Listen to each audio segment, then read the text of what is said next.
Vasco e Flamengo será em São Januário, com torcida única, exclusivo. Nosso canal A Hora do Vasco será o único em Arequipa, no Peru, lado a lado com o Vasco na Copa Sul-Americana, à beira do vulcão Miste. Eu já estive lá.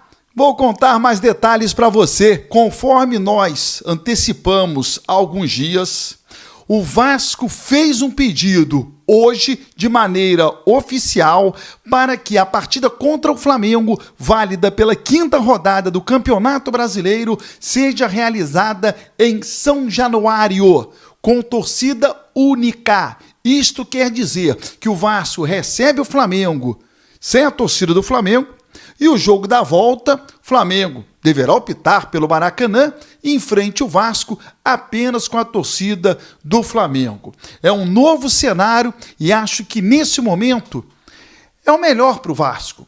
É o melhor cenário. Vamos jogar em São Januário. O Vasco, nos últimos 32 jogos, ganhou apenas 2 vezes do Flamengo. Você acha mesmo que se tivéssemos jogado 15 vezes em São Januário e 15 vezes no Maracanã, o Vasco só teria conquistado 2 vitórias? É claro que não. Embora eu reconheça a superioridade técnica do Flamengo nos últimos anos, é óbvio que jogando em São Januário teríamos outros resultados. Bom, o Vasco pediu oficialmente o que precisa para a confirmação das autoridades de segurança. E é claro que elas vão dar a segurança, elas vão optar, porque é muito mais fácil você ter São Januário somente torcida do Vasco e depois Maracanã somente torcida do Flamengo. O que é que o Vasco ganha com isso? O fato de jogar em casa, pelo menos um jogo diante do Flamengo. Porque caso contrário, essa partida seria realizada onde?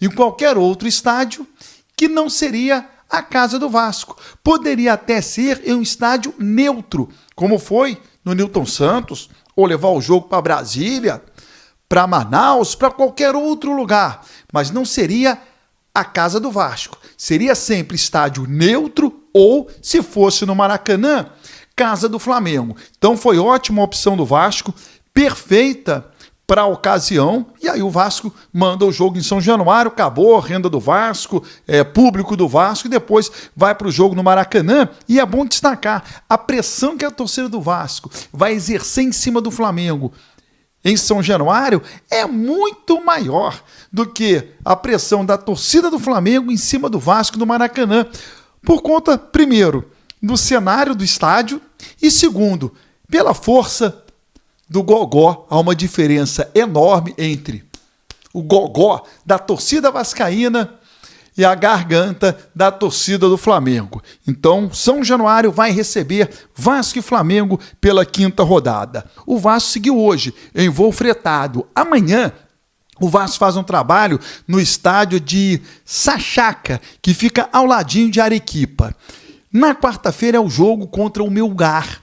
E logo após a partida, o Vasco, já em voo fretado, retorna para o Brasil. Vai desembarcar em São Paulo, no aeroporto de Guarulhos, já indo para o hotel colado ao aeroporto. Chama-se Hampton Guarulhos. Na quinta-feira, o time não sai do hotel, faz um trabalho regenerativo dentro do próprio hotel. Na sexta-feira, treina no CT da Barra Funda, do Palmeiras, para o jogo de sábado diante do Corinthians. E aí retorna para o Rio de Janeiro logo após o jogo e na terça-feira já entra em campo na Sul-Americana contra a equipe da Venezuela.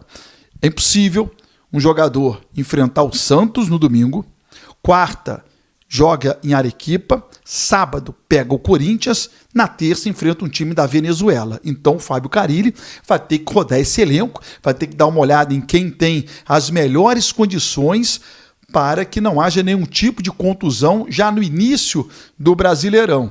É humanamente impossível. O estádio da Universidade UNSA, que o Vasco vai jogar nessa quarta-feira, eu já estive lá. Olha essa foto aí. Isso foi em 2004, Copa América de 2004, a seleção brasileira jogou na cidade de Arequipa. O Felipe, hoje, diretor do Vasco da Gama, jogou nesse estádio, ele estava nesta seleção Ele enfrentou o Paraguai, se não me falha a memória, nesse estádio aí em Arequipa.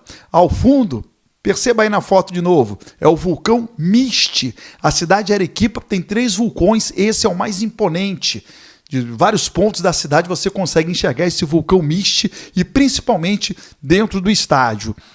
O Felipe participou dessa Copa América, que o Brasil foi campeão com aquele gol do Adriano no final contra a Argentina, leva o jogo para os pênaltis e o Brasil confirma a conquista. Foi nessa Copa América. Esse jogo do Adriano foi em Lima. Primeira fase, o Brasil jogou em Arequipa. É uma cidade que tem altitude, mas não muita, cerca de 2.000 metros acima do nível do mar. Nenhum jogador sofreu com altitude. Eu já estive em Arequipa em outra oportunidade com uma seleção pré-olímpica e também não teve nenhum caso, nenhum problema envolvendo altitude. Esforça foi a novidade na lista de relacionados do Vasco da Gama para a partida contra o Melgar no Peru, estreia Cruz Maltina na Sul-Americana. Deixa eu ver se tem alguma coisa para Santos e Vasco, ou Vasco e Santos, né? Se o Neymar estivesse em campo, acho que a coisa mudaria. O Ian tá aí te pedindo para falar sobre o Vascão. Acho que hoje, Ian, o Vasco venceu, empurrado pela torcida, que é o que mais tem de diferente no Vasco, e aproveitando os pontos específicos e marcantes do Vasco. A bola aérea com o Verratti, a bola parada com o Payet, e o Nuno, que é um destaque, né? Eu tenho gostado do Nuno. Vitória merecida e super importante, porque se você já começa perdendo ou empatando, cara, é só você lembrar como é que terminou o primeiro tempo pro Carille. Clima péssimo para ele em São Januário, a coisa ficaria difícil pro Carille hoje, por mais maluco que possa parecer. Eu cheguei a imaginar que o Carille hoje teria o mesmo desfecho do Mano Menezes ontem, tá? Aonde você acha que o Vasco briga nesse ano, de verdade? Isaac Santos.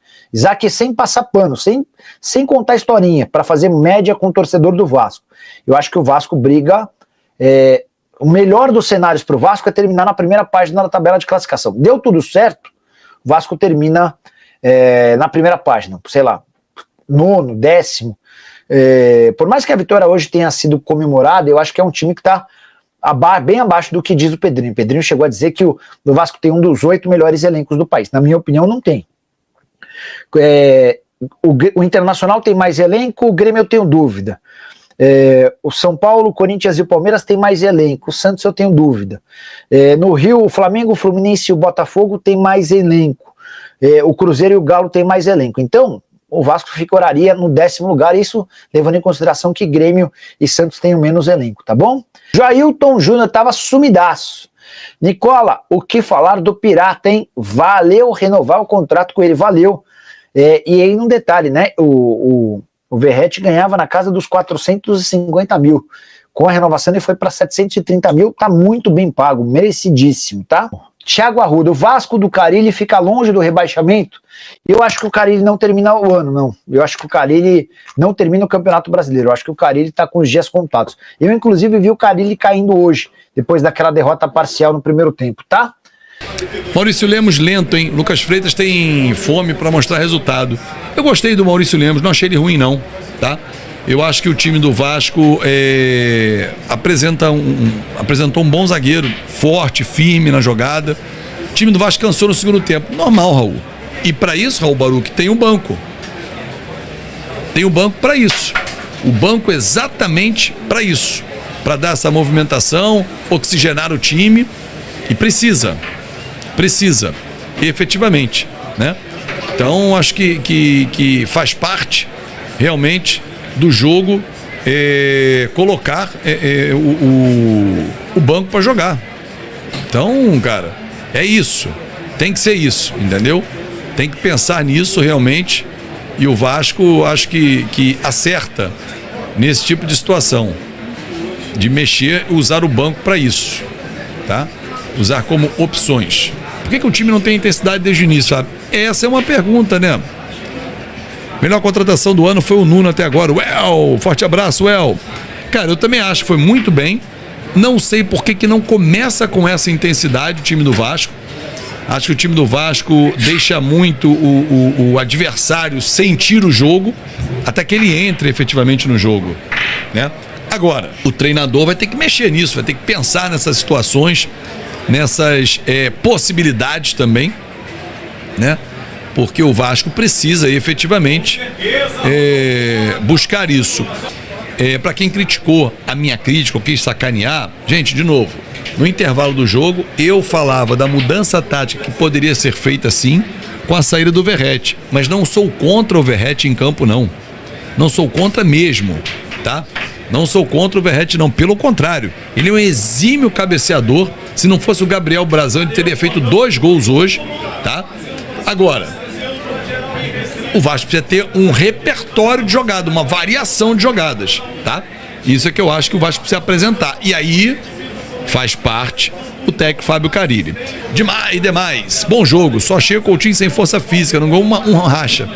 Então, eu gostei também do Coutinho no primeiro tempo, mas achei que tá faltando aí a questão física para ele arrancar no segundo tempo, então, entendeu? O Coutinho perdeu a força no segundo tempo para arrancar, para buscar o ataque.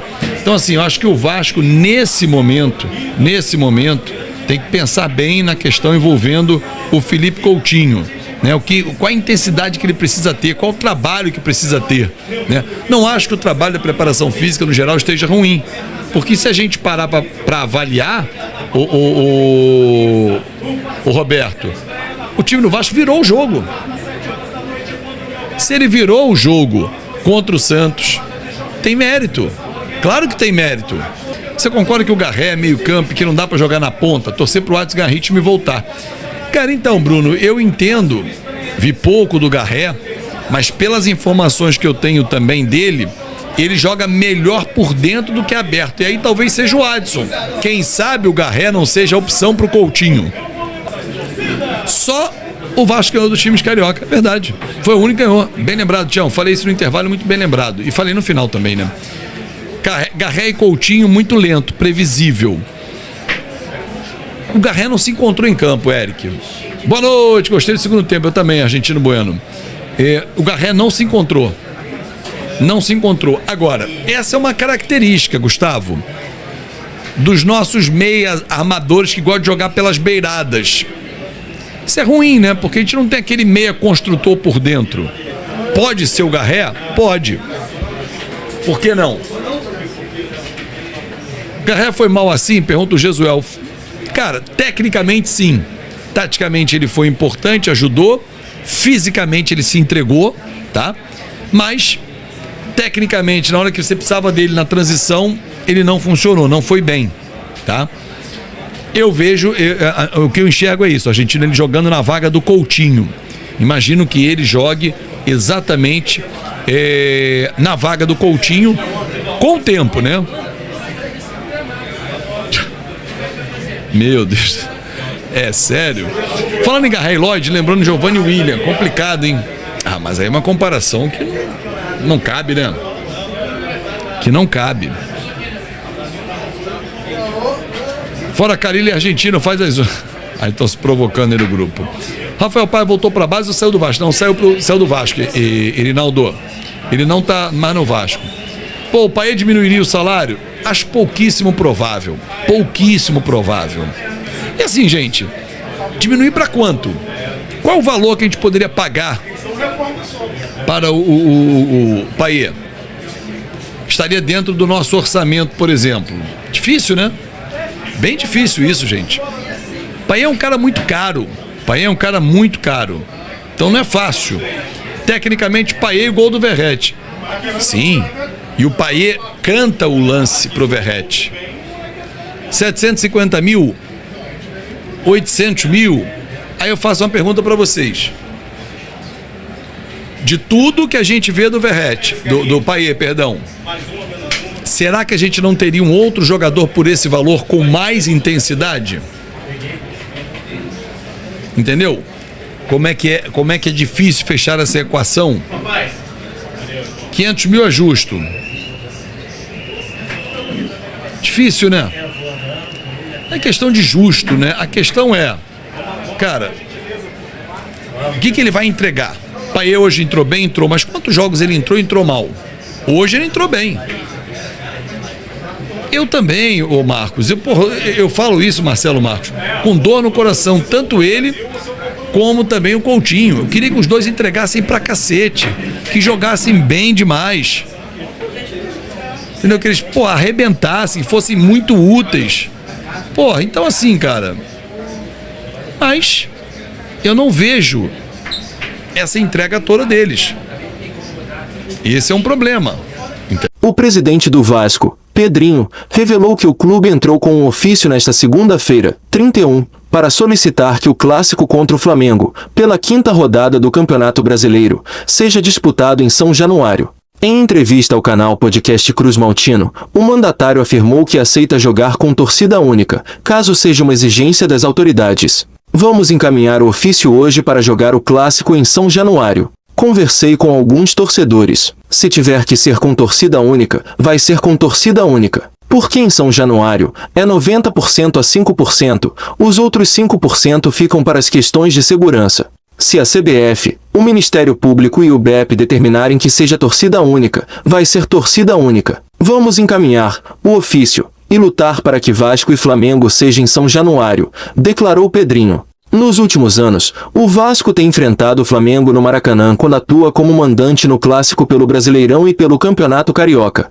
Nesta temporada, porém, a diretoria optou por levar a semifinal do estadual contra o rival para o estádio Newton Santos, buscando maior vantagem no mando de campo. Falando agora de mercado da bola, a torcida do Vasco da Gama segue atenta para sugerir jogadores que possam agregar no elenco da equipe carioca ainda nesta temporada. Contudo, o meio-campista francês Paul Pogba, que está livre no mercado, foi liberado recentemente para voltar a jogar futebol profissional após uma longa punição por doping. Com isso, a torcida do Gigante da Colina sugeriu o nome do campeão da Copa do Mundo pela França para atuar ao lado de Philippe Coutinho pelo clube de São Januário. Com o Payet metendo pé, o Vasco podia trazer o Pogba, que está sem contrato e totalmente escanteado pelos grandes times europeus. Imagina Pogba e Philippe Coutinho no mesmo time, seria o melhor meio-campo do Brasil disparado, disseram. É fato que Pogba segue sem fechar com nenhum clube até o presente momento, mas o Vasco nem sequer fez consultas pelo atleta francês. Trata-se apenas de sugestões da torcida vascaína. O português Nuno Moreira começa muito bem no Vasco e vem chamando a atenção de Carille. Em 3 jogos, 2 gols e 1 assistência pelo Vasco da Gama. Se gostou do vídeo, se inscreva no canal, ative o sininho de notificação e deixe um like. Obrigado a todos e até o próximo vídeo.